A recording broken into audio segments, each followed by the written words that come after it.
Halo Mamen, dimanapun kalian berada, bagaimana kabarnya? Kembali lagi bersama saya, Stephen House. Sebuah film berjudul Less Than Alip tahun 2022 akan menceritakan tentang seorang suami yang berjuang keras mencari istrinya yang hilang mendadak. Dia menerobos segala bahaya dan melawan jaringan kriminal demi menyelamatkan orang yang dicintainya. Fisiknya sekeras baja, ototnya padat berisi, serta di sela alisnya ada bekas luka pertempuran. Berhasilkah dia membawa istrinya selamat? Yuk langsung saja pasang kuping, simetriskan arah pandangan, kencangkan celana luar, selamat menikmati dan Slepot.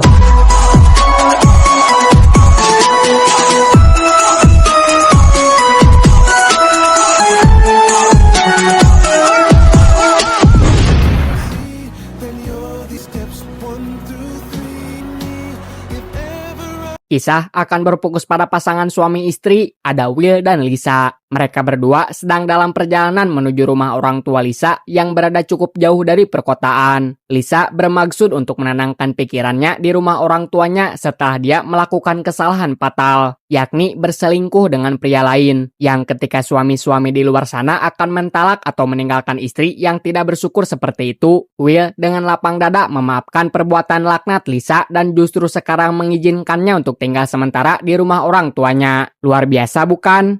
Talk about it. I just want you to know that I forgive you. Ketika mereka berdua sudah dekat dengan rumah orang tua Lisa, atau sekitar 15 menit lagi, Will memutuskan untuk melipir dahulu mengisi bensin, di mana Lisa juga ikut turun dari mobil untuk membeli sukro dan Golda di minimarket.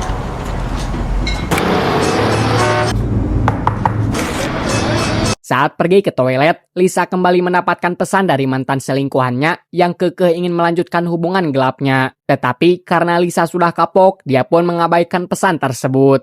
Shit. Yeah. Thanks. You can keep it. Thank you.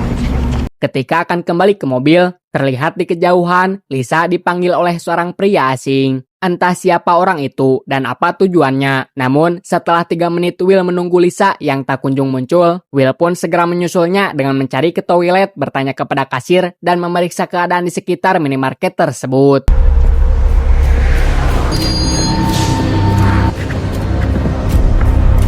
Setelah berkeliling di sekitar pom bensin, Will pun tak kunjung menemukannya, hingga dia memutuskan untuk bertanya kepada kasir mengenai alamat pom bensin ini dan nomor telepon polisi setempat, di mana Will akhirnya tersambung kepada seorang detektif kepolisian, yang kita panggil saja Bapak Detektif. Ini orangnya. Beliau menyuruh Will untuk tetap tenang karena sebentar lagi dirinya akan langsung meluncur ke TKP. Okay. I'll call myself if I have to. Okay, thank you. Just be as quick as you can, okay? Tak bisa hanya menunggu, Will pun memutuskan untuk pergi ke rumah orang tuanya karena siapa tahu Lisa ingin sampai lebih dulu. Yang sebenarnya hal itu tidak masuk akal, di mana kedua orang tua Lisa pun dibuat bingung dengan Will karena Lisa sama sekali belum tiba di sana. What do you mean by that? We stopped to get gas and she went into the market and Right. she didn't come back out. What do you mean she's gone? Will kembali ke pom bensin dan bertemu dengan si detektif yang baru saja tiba. Mereka berdua bertanya kepada kasir tentang kamera CCTV yang ada di sana, di mana si kasir mengatakan jika semua kamera CCTV yang ada di sana kebetulan sedang rusak dan teknisi terus menunda perbaikan. Yang alhasil tidak ada satupun petunjuk yang bisa mengarahkan Will tentang kemana menghilangnya si Lisa. Well, this man says his wife is missing. You've been sitting there all day. You didn't see anybody? I didn't see a thing. All right, listen. Si detektif pun izin kembali ke kantor untuk memeriksa barang-barang pribadi Lisa seperti laptop yang telah Will berikan barusan. Di mana saat beliau sudah pergi, Will pun dikejutkan dengan satu kamera CCTV yang masih aktif. Sehingga dia langsung murka kepada si kasir dan langsung mengambil paksa harddisknya untuk diberikan kepada si detektif. Piece of shit. Dalam rekaman CCTV tersebut, terlihat ada seorang pria kepala pitak berjenggot dan memakai kemeja kotak-kotak memanggilnya dan mengajaknya ke mobil. Sehingga bisa diambil kesimpulan jika Lisa kenal dengan orang tersebut. Oscar, all right? Yeah. I bet he knows who this guy is. Thank you. All right, thank you. Alright. Will pun diinterogasi untuk cari tahu alasan Lisa menghilang, karena bisa saja kemungkinannya berasal dari masalah internal seperti pertengkaran di antara mereka berdua dan Lisa sengaja kabur dari si Will. Namun dari apa yang kita lihat tadi dan dari pengakuan Will sendiri, memang mereka sedang mengalami sedikit ketegangan akibat perselingkuhan, tapi tidak sampai bertengkar dan berteriak-teriak, sehingga Will yakin jika menghilangnya Lisa adalah murni sebuah penculikan. No, there's just been some tension. We don't fight, we don't scream, we don't shout. Si detektif dan tim pun langsung mengusut kasus ini. Sementara untuk Will, dia diperbolehkan pulang. Namun, sebagai suami yang bertanggung jawab, Will tidak akan pulang dan diam begitu saja. Bermodalkan rekaman CCTV tersebut, Will pun kembali ke rumah orang tua Lisa untuk menanyakan apakah mereka mengenal pria yang ada di video tersebut. Alright, so listen, I found something I want to show you guys. Yeah. We got it off the CCTV camera. Saat disidik-sidik, kedua orang tua Lisa ternyata mengenal pria tersebut, yakni teman sekolahnya si Lisa dulu. Bahkan pria ini sempat bekerja di rumah mereka sebagai seorang tukang. Pria tersebut bernama Udin, dan dia tinggal tak jauh dari sini. Sehingga Will secepatnya pergi ke sana untuk mencari tahu apa maksud si Udin ini membawa Lisa bersamanya. So where's Morrison's? Where is Morrison? Dalam perjalanan, Will menghubungi si detektif yang mengaku masih belum menemukan apa-apa, di mana tujuan Will menghubunginya adalah untuk memastikan mereka sedang sibuk mencari petunjuk, sehingga dirinya bisa bertindak sendiri dengan metodenya sendiri untuk menyelamatkan istri tercintanya. In 12 miles, take exit 38 towards Archer Road. Sesampainya di sana, Will langsung masuk ke dalam rumahnya dengan sebatang linggis di tangan. Setelah diberikan sedikit pelajaran salam olahraga, si Udin pun mengaku jika dirinya memang telah menculik Lisa, tapi bukan atas kehendaknya sendiri, melainkan ada orang lain yang menyuruhnya. Orang tersebut bernama Frank, dan si Udin bersedia untuk membawa Will ke tempatnya.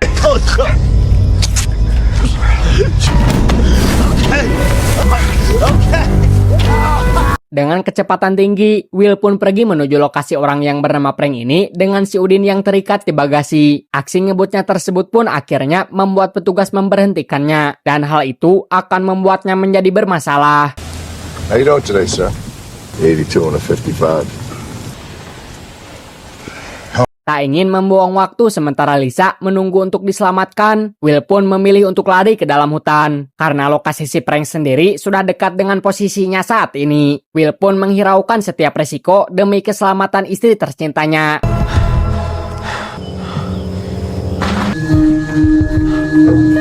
Saat itulah, Will menemukan sebuah ATV yang terparkir begitu saja, sempat akan mengambilnya paksa. Namun, sang pemilik ternyata ada di sana sehabis membuang air kecil di balik semak-semak. Merasa bahwa pria ini adalah anak buah si Frank yang bertugas menjaga lokasi, Will pun mengaku kenal dengan Udin dan berpura-pura sudah membuat janji bertemu dengan si Frank. Ketika si pria menghubungi Frank lewat HT, tidak ada respon sama sekali akibat jarak yang jauh dari jangkauan. You know what? Can we stop fucking wasting time? You want? Hey, I'm just doing my fucking job. Fuck's sake, man. Takut jika Will adalah orang penting yang sedang ditunggu oleh Frank, si penjaga pun akhirnya mengizinkan Will masuk, yang mana lokasinya sendiri sudah sangat dekat dengan posisi Will saat ini. Thanks. Better not be fucking me. Sebagai mantan pasukan pengawal presiden yang beberapa kali telah berhasil melindungi Presiden Amerika Serikat saat berada di London, Will pun dengan cekatan mampu melumpuhkan satu persatu orang yang berada di lokasi si Frank. Sosok si Frank sendiri ternyata adalah seorang bos pemilik tempat pembuatan narkoba yang markasnya berada tepat di tempat Will berada saat ini.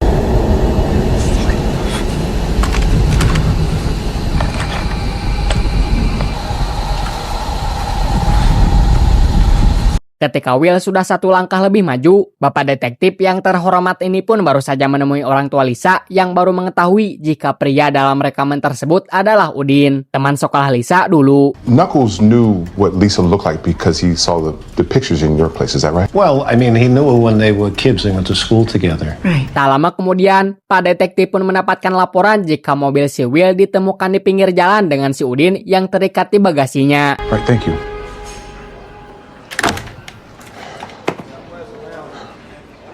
Saat Will sedang masih mengendap-endap mengamati situasi dan kondisi, Pak Detektif pun menginterogasi si Udin mengenai motifnya menculik Lisa. Alasan utamanya jelas, dia melakukannya sama dengan kebanyakan motif orang lain, yaitu masalah ekonomi. Shit, I'm just telling you what I may be able to do to help you out.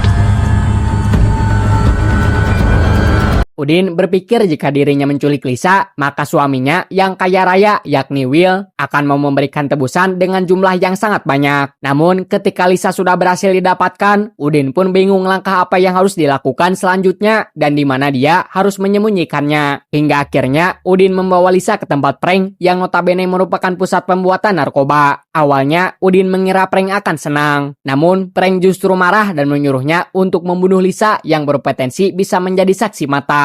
She's fucking dead, man. She's fucking dead. You killed her? Kembali pada Will yang memeriksa satu persatu ruangan, hingga akhirnya bertemu langsung dengan Frank dan satu anak buahnya. Terjadi sedikit sesi tanya jawab, di mana Will hanya menginginkan Lisa dan sama sekali tidak peduli dengan apa yang sedang mereka lakukan di sana. Namun, ketika komunikasi dengan cara verbal tak cukup membuat mereka mengerti, maka jangan salahkan jika mereka berdua mati di tangan sang Raja Sparta.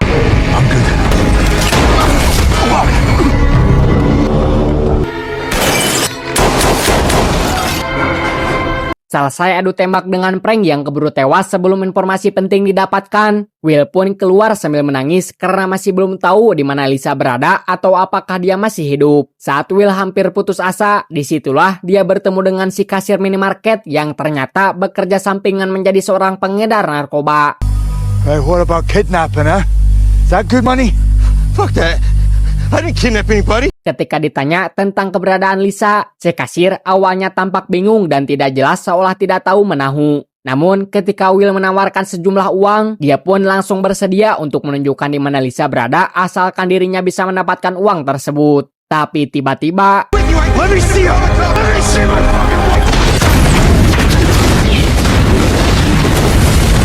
Ya, terjadilah ledakan akibat terbakarnya cairan kimia pasca baku tembak yang terjadi. Kini, Will benar-benar sudah tidak memiliki petunjuk lagi untuk menemukan di mana Lisa berada.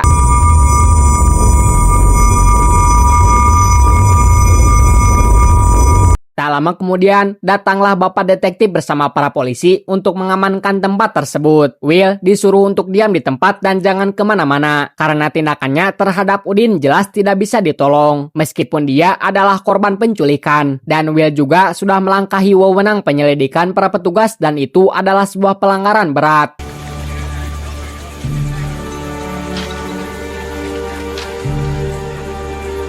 Sama seperti Will, Bapak Detektif pun sama bingung dan was-wasnya terhadap nasib Lisa saat ini. Entah masih hidup atau sudah mati. Saat itulah, Will dengan insting seorang suami sejati merasakan ada getaran atau keberadaan Lisa di sekitar tempat tersebut. Dan ketika Will membuka sebuah gudang kecil, di sanalah ada Lisa dengan kondisi terikat. Namun beruntung, masih hidup dan sehat walafiat.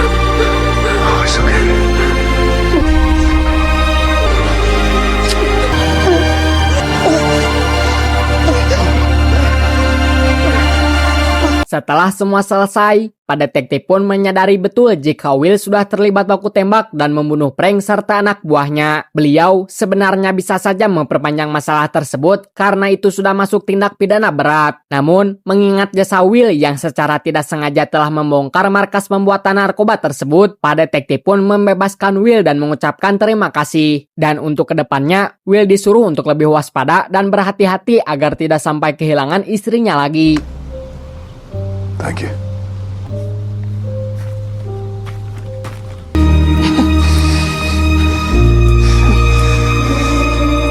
Tamat ending yang cukup membagongkan. Dari sosok Lisa, kita bisa belajar bahwa meskipun dirinya sudah berselingkuh dan menyakiti hati suaminya, Will tetap masih peduli tanpa menghiraukan kesalahan yang telah diperbuatnya. Padahal kita tahu jika seseorang pernah berselingkuh, hal itu cenderung akan menjadi kebiasaan dan ada kemungkinan besar untuk mengulanginya lagi. Pesan untuk para wanita seperti Lisa yang berada di luar sana, bahwasannya lelaki juga punya hati, punya perasaan, dan punya air mata untuk diteteskan tatkala disakiti oleh seorang wanita. Memang wanita menangis dengan air mata, tetapi lelaki lebih sering menangis di dalam hati, dan itu jauh lebih sakit. Pesan yang bisa kita ambil dari sosok Will adalah, jadilah engkau pemaaf, suruhlah orang mengerjakan yang makruf atau kebaikan, dan berpalinglah daripada orang-orang yang bodoh.